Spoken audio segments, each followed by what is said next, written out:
Welcome back. Megan Murphy is a successful magazine editor, author, and on-air personality. She was also at high risk for developing cancer, specifically breast cancer. Megan's mom is a two-time breast cancer survivor, and her father passed away from pancreatic cancer. She also has dense breasts, making it more difficult to detect cancer. After a breast cancer scare herself, Megan decided to take action and undergo genetic testing to get a fuller picture of her risk. She's a previvor, and she joins me today to share her personal story and explain why she underwent testing and the subsequent surgery. Welcome. Thank you for having me, Audrey. My pleasure. Megan, even though I already told your story, let's hear it again. Now, this is really fascinating.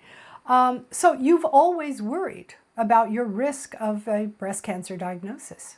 Absolutely. So my mom is a two-time breast cancer survivor, and my family history of breast cancer is extensive. Nearly every woman on my mom's side of the family has had breast cancer or is currently undergoing treatment for breast cancer.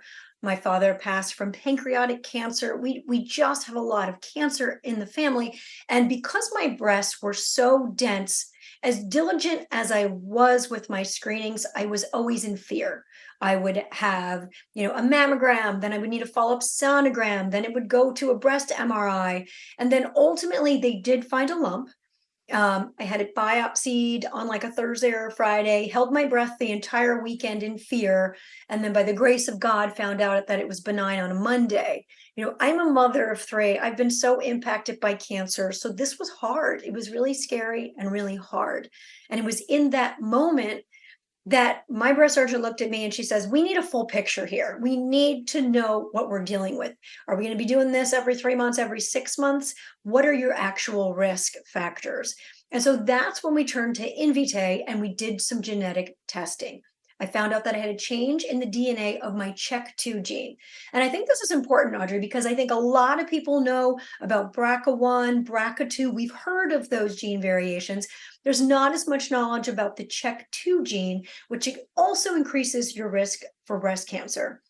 And for me, when I sat down with the genetic counselor and we looked at all of these risk factors, the family history, the dense breasts, my recent scares, and now this CHEK2 variation, there was no choice for me but to be as proactive as possible to live long and strong for my 3 kids. And so I did make the decision a year ago this month to have a preventative double mastectomy. Wow, that is so worth it. I mean, it's like the risk and the worry and all the time constantly had to have been overwhelming. So you made that decision.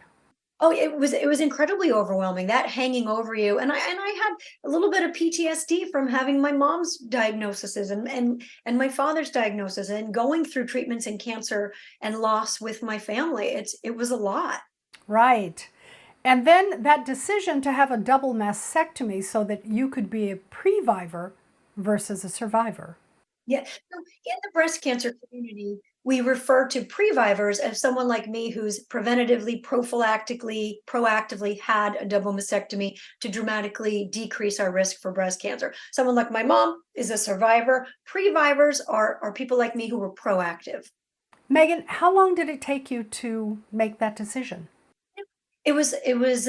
I'm very lucky to have a loving and supportive husband. He was sitting with me with the genetic counselor. His mother also had breast cancer. We lost my father-in-law to kidney cancer. We've been so affected by cancer that we both kind of looked at each other and said, you know what, you're otherwise healthy. Let's do this. And it was a very quick decision. I also like to say I'm a magazine editor, so I'm incredibly decisive by nature and training. And once I make a decision, it's onward. But for me, it was just the real litmus test is, what do I want to say to my children? Do I want to say to my children, mommy has breast cancer? Don't worry, I'm going to be okay. Or, you know what, mom's getting this surgery to make sure I never, ever have breast cancer. And the conversation that I wanted to have with my 3 children was, mommy's doing this because she's really wants to prevent breast cancer. And that really made it so clear and so easy to me. And I'm forever grateful to science to be able to have science on my side, thanks to Invitae and genetic testing. That's right. Well, I have to agree with you there. I certainly would not want to have to make that decision. But I've got to tell you, worrying about the risk and just having that genetic history, I probably would have made the same decision myself. So again, the opportunity to talk with you today, and I'm sure that women are saying to themselves, well, let me go get tested. Let me find out what my risk level is so that I don't have to be a survivor, but I can be a previvor. And I know that you're going to inspire a lot of women, Megan, to take better care of themselves too. Thank you, Audrey. And I say to talk to your doctor, have these conversations. And if you want to learn more, you can go to invitae.com, and that is invitae.com. Megan Murphy, you're a brave woman. And guys, you can use her story to take to your doctor or your healthcare provider and say, hey, listen, is there some testing that I should have as a result of my family's history of cancer? And in Megan's case, as she told you, it's quite extensive, but it probably doesn't have to be as extensive for you to be at risk either. So, like I always say, informed's empowered. Yeah, exactly. The knowledge is power. You want to have the most information possible to make decisions and to be an advocate for your health. Absolutely. Megan, thank you so very much for joining me today and sharing your story. Where can we go for more information? Invitae, invitae.com. Thanks, Megan. And joining me now, breast surgeon Dr. Katharine Yao of the American College of Surgeons, ACS. We're going to talk about how new standards from the ACS can help women take charge of their health to receive the best possible care. Dr. Yao, when should women start being screened for breast cancer? So screening for breast cancer has been shown to decrease rates of breast cancer mortality, and screening finds cancers at a smaller size and earlier stage when they're more curable and people can have less aggressive treatments. So it is important to get your screening mammogram. Why is screening for breast cancer so important? So again, screening really decreases breast cancer mortality rates. We've seen that again and again. And screening finds cancers at an earlier stage and a smaller size. And that means women can undergo less aggressive treatments, less aggressive surgeries, less aggressive chemotherapies, even radiation. So it really is important to get a screening mammogram. And what should women look for when choosing where to receive treatment for their breast cancer? So I think there's several things that women should look for when they're newly diagnosed with a breast cancer. It's important to go to a center that specializes in breast cancer, that is multidisciplinary, and has specialized programs for breast cancer patients, such as access to clinical trials, genetics, plastic reconstruction. It's important to go to an accredited breast center. You want a center that's been accredited by the National Accreditation Program for Breast Centers of the American College of Surgeons. And most importantly, you want a team that's multidisciplinary and a team that you can trust and that you have confidence in. You want to make sure the team is there for you, that they have your back, that they will be there when you call, and that they'll develop a personalized treatment plan just for you.